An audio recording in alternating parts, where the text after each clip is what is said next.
Hello, everybody. Tarek Patel here from SB Live. It's another episode of CIF Southern Section Sit Down. Special guest in the studio today, Alexis Barile. She's an expert. We're talking NIL here. I think there's a lot of misconception out there, a lot of questions. NIL's relatively new. I don't know, last handful of years or so, if that. And it is creeping onto the high school scene with athletes and schools and programs, and it's certainly impacting collegiate athletics, which if it trickles down, that's impacting high school athletics as well. So we're excited to welcome Alexis into the studio. Thank you. Thank you for having me. Of course. I don't know if I would call myself an expert. I would say I have experience. Oh, we're going to find out today. No, I'm Okay, let's go. I'm kidding. Yeah. You've been involved in schools for a long time, most recently at Corona Centennial High School for 9 years. Said you were principal for 6 of those years. Yes. What are you up to now these days? So I did get to serve a stint as a high school principal at Eleanor Roosevelt High School in Eastvale, and then now I'm currently serving at Corona Norco Unified School District down in the district office in Human Resources. Great. Yeah. Hey, Roosevelt had a great basketball year. We did. I was covering that. Coach Singleton had those boys rolling. Oh, we'll get to that maybe a little bit later. He's awesome. So I do want to kind of get into the origin story. I always like to introduce our viewers to the guest. Hey, how'd you get into athletics? How'd you get into education? Where was your heart? And clearly you've got one for young people. Yeah, absolutely. So I'm one of those people who, public education saved me and directed me and got me everywhere, every opportunity I've had. And so I graduated from El Dorado High School, and the most impactful person in my life, as a young person, was my high school basketball coach and my history teacher. His name is Wayne Carlson, and I call him all the time just to say, thank you, Coach, for what you did for me. He helped me really just say, hey, you're going to go to college. You're going to play basketball in college. You're going to do these things. And so his guidance in my life has really never changed since I was, 14, 15 years old. So. And how did that impact get you into education? Is it something you always wanted to do? No, I think for him, the way he really impacted my life, I said, if I could be an educator that could have this kind of impact on kids, I want to do that. And so I knew at 16, 17 years old, I was going to be an educator. So we were talking a little bit before the show. You did also coach, and I think what is awesome, we have to talk about it, is that you coached high school football, and you were a running backs coach at Summit High School. I was. Let's talk about that. Okay, so my husband's name is Tony Barile, very successful high school football coach, won a CIF championship at Summit High School, and when we opened Summit High School in Fontana in 2006. I think that was the first season. And so he was kind of short on coaches, and I was around, trying to help out as much as I could. And so he was like, let's do this. And so we opened the school with freshmen and sophomores playing a varsity schedule. Wow. Yeah, which he didn't roll out a JV schedule, huh? No, so the school got delayed a year in opening. So it was, we were already scheduled to be, it was already on the schedule. So I always say he deserves a medal for freshmen and sophomores playing a varsity schedule. Wow. So it was crazy. Okay, let's talk about you coaching running backs, though. Yeah. What is your experience with coaching running? How did you raise your hand and go, I'll help? And they went, okay, running backs, go, Alexis. Yeah. So I think it was kind of by default. Everybody else was kind of assigned in those kinds of things. I have an extensive history with football. My father was a college football coach and a high school football coach, and we moved around. I grew up in 7 different states, and so I've always been around football my whole life, and so it makes sense that I married a football coach. Okay. Football's my thing. Couldn't get away from it. No, huh? I couldn't. And so, and honestly, it's like, I always wanted to play football. It just didn't really fit in the time. It was different. It was your only option was playing, padded football and that kind of stuff. And I wanted to play, but I wasn't able to. That was like my dream. I wanted to play Friday Night Lights, and so instead I played, basketball, whatever. But no, it was awesome. But with that, that's why I'm so excited about flag football. I'm out there. I wish that would have been a sport. So all those ladies that are getting to play flag football, you are living our dream. Our generation of our dream. So that's cool. What was we gotta touch on the football a little bit more. Okay. What was it like motivating those young boys? And did you have a hard time doing that maybe as a woman?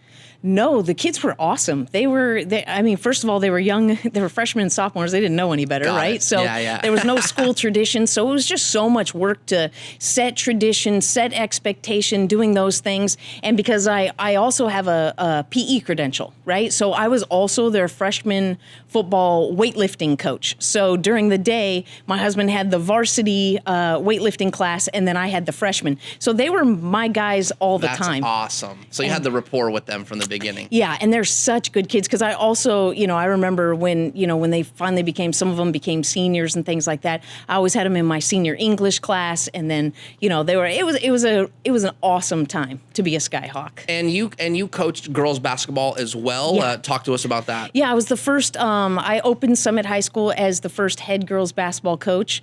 We did really well. So Come on. that's hard to talk about. No, it's not. That's why you're here. Okay, we won. We opened with four freshmen and sophomores as well, and we did not. I was the head coach for 4 years before the twins were born, and we never lost a league game. We went undefeated in the league. We won 4 straight league championships. We had a chance to play in the finals, the CIF finals, twice, and then the semifinals and the quarterfinals. So. Okay, and came up short in those finals, unfortunately. Yeah, which my husband never lets me live down. Oh man, I know. Still to this day. So I have a ring in football, but not in basketball. Oh no, and that's right. You had mentioned, and so your husband won a CIF championship in football. That's right. You mentioned that. Yeah, okay, yeah. okay, all right. So it was fun. Running backs was awesome. The kids were great. It was really fun. Yeah.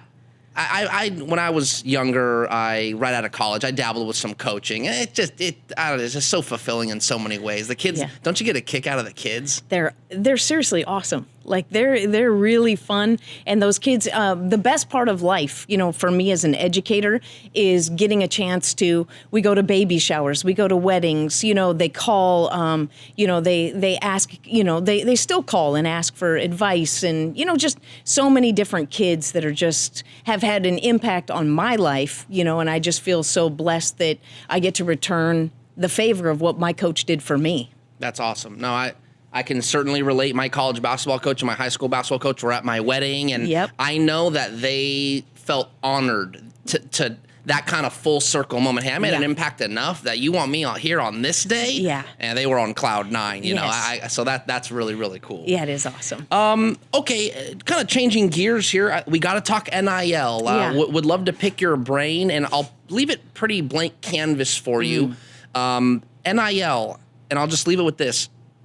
For viewers that aren't from, NIL, name, image, likeness, I get that part. So I'll keep it simple. What is NIL and how is it impacting athletics? Yeah, so I was fortunate to be the principal at Centennial High School, and so my experience comes firsthand in working with a young athlete named Jared McCain, who's an amazing human, just got drafted 76ers. To the 76ers in the first round, so super proud of him. But that kid, he has straight A's. He is a wonderful human. Yeah, charisma like there's no other, huh? He does, and his family is incredible. So I always say when people ask about Jared, about the success he's had and things like that, I always say that kid deserves every ounce of credit that he gets because he never broke. You know what I mean? Even with all eyes on him, and just stayed humble and was a great Husky at Centennial and really gave back to our community in terms of when he was in high school.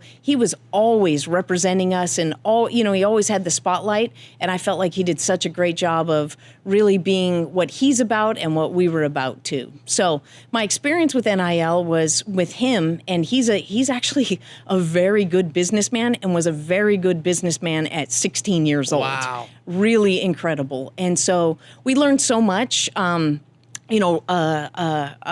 Commissioner Wygod, he was very, we went through the rules together, and we were always calling and saying what's allowed, what's not allowed, because it was so new. Sure. Jared just graduated. He did Duke last year, and then he was at Centennial the year before. And so NIL was so new for us. And, we learned so many different things about the nuances of it and what's acceptable and what's not. But then the pressures that come with it. There's a lot of pressures that come with branding yourselves when you're 16 years old, when you're that young. That's hard. That's heavy. I know that to a certain extent, and correct me if I'm wrong, name, image, likeness for those watching, that is something Jared McCain, he has his own, I know it sounds trendy, but he has his own brand, right? Yeah. He's on TikTok. He's got a following. Yeah. And that kind of following can earn you monies. Sure. I mean, that's what that is. So he can use his own name, his own creation of following, and earn money. However, he can't use anything Centennial Huskies of that name. Can you kind of touch on that landscape? Yeah, so I'll give you a really good example. He was sponsored by Crocs, like the Crocs, right? And so, right. And so, we always talked about how there was always that look of, he can wear Crocs to Centennial. He can't record something saying buy Crocs while wearing his Centennial jersey. So, he's doing his TikTok thing, doing dances in his Centennial stuff. That has nothing to do with endorsements. Endorsements have to do with, him literally doing like a commercial. So Correct. He's also sponsored by Champs. He did a commercial. I remember the Champs was big. Yeah, I remember it was that. Big. As a matter of fact, we were walking through Ontario Mills. I was walking through with my kids, and this is before Jared was a senior, and it was the summer. My kids, we were just shopping, and we walked by, and there's a poster of Jared on Champ's window, right? And my son says, "That's Jared." My kid has been to every game of Sure. Jared's. You know what I mean? And it was a interesting. And in that circumstance, he's got. And again, correct me if I'm wrong. He can have like a red and black jersey on. Sure. But it just can't say Huskies or Centennial, Yeah. no emblemage, because that Yeah. what becomes the issue there? Yeah, so we there's a couple of different things that work there. So, for example, he would never shoot commercials at Centennial Got it. with anything that would be recognizable with Centennial. That would be a violation. Okay, So like he okay. couldn't do a commercial for Crocs in front of the gym with Or like the with the library behind him or yeah, something. like that. Yeah, nothing like that. Okay. There's also an issue. I mean, obviously, there's copyright issues because all of Centennial's branding is also copyrighted. So there's a lot at play in there and a lot to navigate with that. But I think the CIF rules really just lay it out, and it's like you can do what you can do as a person. Mm-hmm. It just can't have any affiliation with your school. Did you get a chance to experience, yes, NIL with Jared through endorsement and company and entity? Yeah. But did you get a sliver of that also with his recruitment? Not as much. I wasn't involved in the conversations. I always talk to my coach, and Josh Giles is an amazing basketball coach. He's the best. He's one of the good ones, man. Yeah, he's amazing, and to get to be considered part of his family. You know what I mean? I mean, Josh and I would consider ourselves family together, and so. But the way that he goes about things in terms of always asking questions like, "Is this okay?" Especially when we were going through uncharted territory, Totally. because Jared's popularity came from TikTok. Yes, it did. It did not originate the because hoops. of basketball. Mm-hmm. They kind of just intersected and became his reality, right? And so Josh was always asking, okay, is this okay? Is this okay? We call the CIF office. Is this okay? Can he do this? Is this all right? And it's just navigating that together and seeing what were the possibilities, because part of it is we want to make sure he has every opportunity possible. Our job is to create opportunities for kids, but it's also we do school, right? And so, Right. so and like school is kind of a big deal. And so, as you're running a school, you've got to be aware of, academics are the important thing, but also opportunities are the other. And then navigating that line of like, we're about school. And your coaches, and the kids and their families are really the ones that have to navigate it, but they have to have a place to go to run things by. Like, is this okay? Can I do this? When Jared, he's a great point, great topic to hit on. When he was navigating the endorsements, what was any of it? When you're trying to help him out and trying to check on the rules.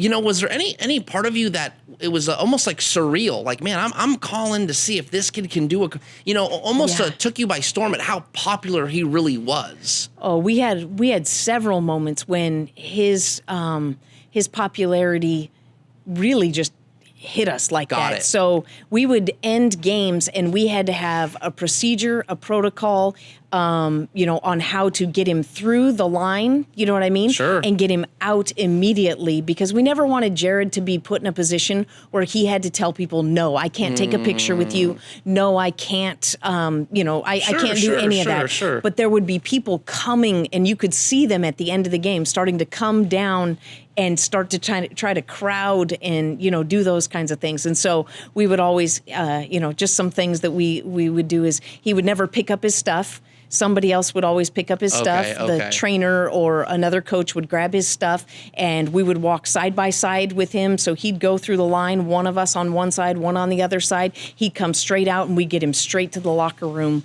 before he could do anything. And then people who wanted to stay and get autographs, which we did after almost every game for a couple hours, everywhere we went. So we traveled, quite a bit. I ended up traveling with the team to, North Carolina and, up north and, just a variety of different places. And so we would bring him, and we would line everybody up in the gym, and then we would get him out there and let him sign autographs, take pictures, whatever people wanted. Towards the end, people started bringing Duke memorabilia and all kinds of stuff. Signed, and it was really surprising, because what was interesting was there was a lot of kids, but there was a lot of adults. A lot of adults that wanted to take a picture with him and do that stuff. So we would, we never wanted him to be the kid that had to be kind of like the bad guy a little bit. Yeah. We never allowed him to do that. If you ever had to cut him off, it would be like one of you guys. Yes. Hey, that's enough for that. Jared's done. Where it made it look like he had no choice because he's still a kid and he has to listen to adults. Yeah, and honestly, with the way Jared is, he would stay there for days, but sometimes we'd have a plane to catch or, things like that. And so I can imagine that some of the things that helped Jared through his draft process is during his interviews, other coaches and front office people just going, how do we not get this guy in our locker room? Because he's just such a friendly, good teammate. And at the end of the day, the NBA is a business. The NBA calls principals? Oh, I talked to I know that the NBA and the NFL, their vetting process, MLB too, their vetting process is in depth. Yes. Okay, but go ahead. So you got a call. What was that like? Yeah, well, I was actually on a cruise, and they were like, they just ask questions. And I had been through it before with a couple other kids. Okay. Where they just call and they ask questions, and they just want to know. What kind of kid is he? Yeah. How do his teachers like him? Mm-hmm. How does he interact on campus? How does he interact with the other kids? What kind of person is he? And so that's always been cool, because I've been very fortunate that all of them that I've received calls about, I've been able to say, this is a great kid. Yeah. This is a great kid. That brings up another topic, because I won't say names, but I've spoken with some administrators that get those calls and they feel compelled to tell the truth. Right. And go, hey, good kid, but not popular with his teachers. His counselors, he's actually been through 2 different counselors now. And so maybe a message to parents out there, that if your kid's good enough, that's great. But the powers that be, whether it be at the collegiate or the professional level, they vet who they are investing in. I know. And they will talk to principals like yourself. Yeah, it's incredible. And I feel so like, oh my gosh, they're calling me. It's like, wow. I mean, I always think about, just my path in education and just how many opportunities athletics has opened up for me, just not only as a player, but as a coach, but also as an administrator. And I'm so thankful to be a part of it. It's so cool. And then to get a chance to be a part of a kid's process and say, I can tell you this kid's awesome. That's awesome. That's great. Switching gears a little bit, but staying in the same freeway per se. It sounds like you've been around high school athletics for a while. Yeah. Can you maybe share some of the biggest differences you see in young people these days? I love to ask coaches these questions, because the ones that have been around a while, it seems like high school athletes are a little bit harder to retain their attention, or they have other distractions like social media and things of that nature. So what are the biggest things you've seen? Yeah, well, I mean, I always believe that I believe in leadership. right? And I believe that kids and players and teams come together by the leadership, by the coaches. So really my emphasis is not so much that kids have changed. Kids haven't changed. Okay, kids, like that answer. Kids have always been the same. You know what I mean? Like kids are always distracted.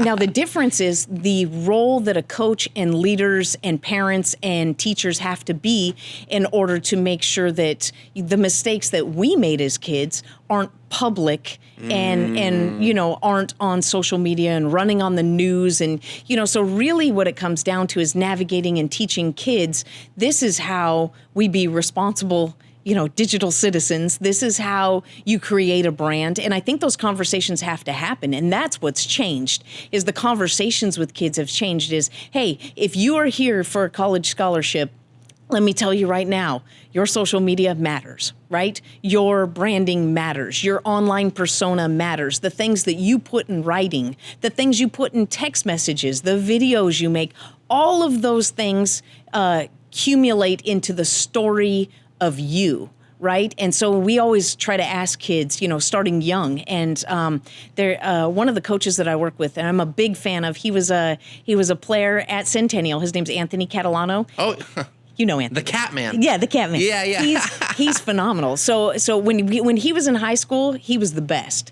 He literally would come by and see me, and just we would always talk about things. You know, he was such an engaged, you know, student, right? He was always trying to ask about things. He's just so inquisitive. You know what I mean? Really smart kid. And so he, where was I going with this? I lost it for a second. My bad.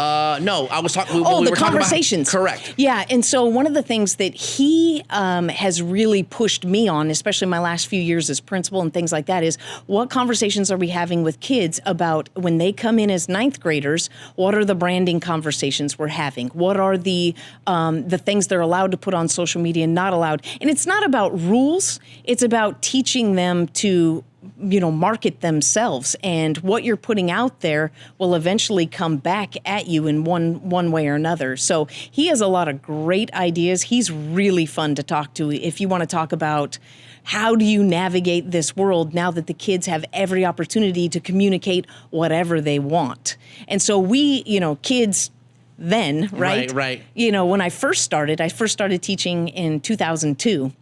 And so when I first started teaching, those were not even conversations.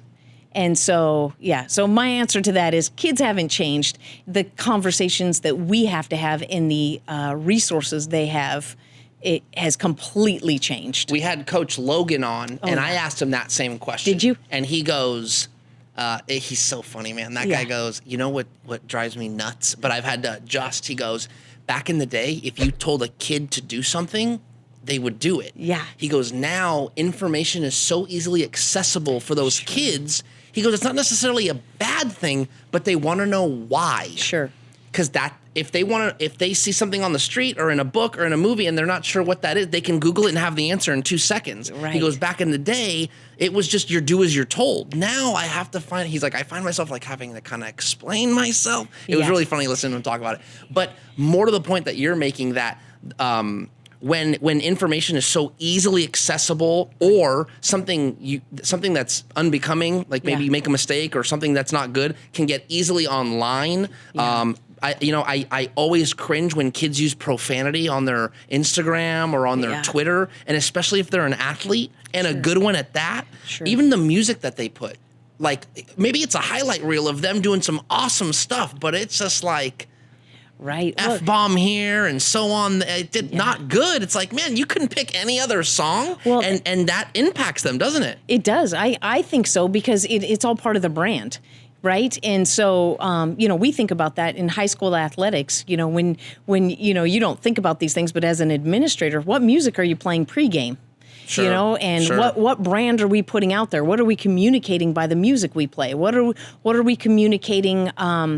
Because there's varying levels. We want kids to have fun, but it needs to be a family atmosphere. You know, it does. Sure. And we want to make sure that all people are welcome and that all people feel comfortable. And the same thing goes with social media, right? How many different social media sites do schools have. Like at Centennial, we have the main one, but there's also football, basketball, baseball, Right. and so there was always this monitoring of all of them. And I always monitored all of them and tried to do my best, but I had a group of people, literally a network of people that would watch what was going on and just making sure that we're putting out the right thing that we want to communicate, and teaching coaches to teach kids, the whole bit of how do we make sure that we are communicating what we're really about and not just trying to get likes or get attention. Sure. It's who are we? That's the important thing.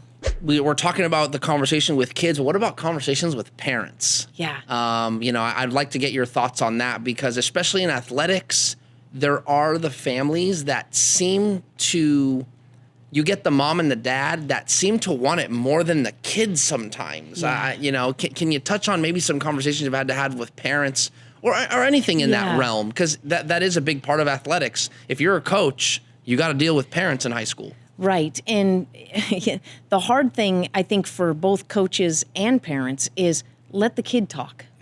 Let the kid communicate. Let's not assume how they're feeling or thinking after a practice. Maybe their body language communicated something that the parents didn't like or the coach didn't like, or, whatever the case may be. But ask the kid, why your body language is saying this. Is that how you feel? It, again, goes back to Coach Logan. Like, you got to understand the why. You don't just say, stand up straight. It's like, hey, what's going on? There's so much more to the complexity of the relationships. And then parents, I'm a parent. We have twin 8th graders right now. So getting ready to go to Centennial. And so they're excited. They've been raised there.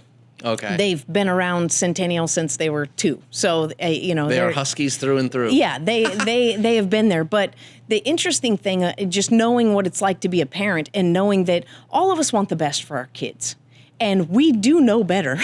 We have more experience. But a lot of times what happens is we don't allow the kid to communicate. And so most of the time, if I have conversations with parents and their kids, I just say, yeah, Mom, I got you, or Dad, let me hear from you. What do you think? What, really putting it back on the kid, because really at the end of the day, if the kid doesn't want it, we're all wasting our time. Even me, right? Sure. Like, I'm wasting my time trying to push the kid, or their parents are wasting their time, or the coaches. What if the kid doesn't want to do it? Yeah, very possible. But you have to give the kid, and that's creating that space with parents and families and stuff for the kid to have a voice. To express what and they not want. just be what everyone else wants for the kid. But there is a piece of, we talk about if you are a gifted athlete and things like that, there are expectations for you. So what does that mean for you? And do you understand the expectations everybody has for you? Yeah, do you higher understand? standard. Yeah. Do you understand what your coach wants from you? Those are the kind of conversations that we have, and really make the student answer the questions rather than having the parents or the coach answer them for them. As we start to wrap up, just kind of lighten it. I mean, my guess is are you at most Centennial home football game? Like, where's your? It sounds like you're working for the district, so maybe you try to get out to as many others. What are your Friday nights looking like these days? That's awesome. Okay, I love that question. Okay, so I'm actually, my favorite football. This is going to sound, it may sound a little different. No. My favorite football is freshman Thursday afternoon football. Okay. I love freshman football. Okay. I love it. So we've been a part of, my son plays, for our local junior All-American team. Okay. So we've it's seen like Pop Warner, basically? Junior All-American. Okay, yeah. different. Okay, so okay. Basically like Pop Warner. So we've watched so many kids. And so my excitement this year is there are so many kids at different schools, right? Got it. There's some kids at, Centennial, at Corona, at Norco, at Santiago. Okay. So that your sons played with, kind of thing. That now they're a little ahead. So or their parents or people that And so for me right now, in full disclosure, my husband's the athletic director at Centennial High School. Okay. So I have to go there if I want to see him. Okay. But the other days I have on my calendar already set and ready. I've got 2 Corona games on there that I'm gonna make it to. I've got a couple of a bunch of other freshman games that I'm just excited to see. So that's my favorite football. So Friday nights, Actually, you know what's really cool now? There's so many Thursday and Friday night games. Sure. Oh, so I'll be at a game. There's some great Saturday games out there too every Yeah. so often. Yeah. So you could, I mean, if you were crazy, you could go to all three every week. I probably will be there. But my kid plays on Saturdays, for Junior All-American. Okay, So I'll go to okay. those games. But we also have some kiddos, playing in college and things like Sure. that. So getting a chance to see them, that's my favorite, is going to watch the games and seeing, them play in college. And That is awesome. how excited they are when you show up to their college game. Well, Alexis, we're so thankful you came Yeah. to join us. Hopefully, I'll run into you on a Friday night, or Yeah. I don't know, maybe a Thursday night. I don't know. Maybe a Thursday bump into you, afternoon. but I'll make sure to hunt you down if I see you. Thank you so much for joining us today. Thank you. I appreciate it. I'm so humbled to be here, and thank you for everything that you do. Oh, thank you. Because I do follow you on social media. okay. So I even like your stuff. So you'll see it. Thank you, thank you. Even the breakfast burrito reviews. Yeah, all the time. I appreciate that. Well, thank you so much.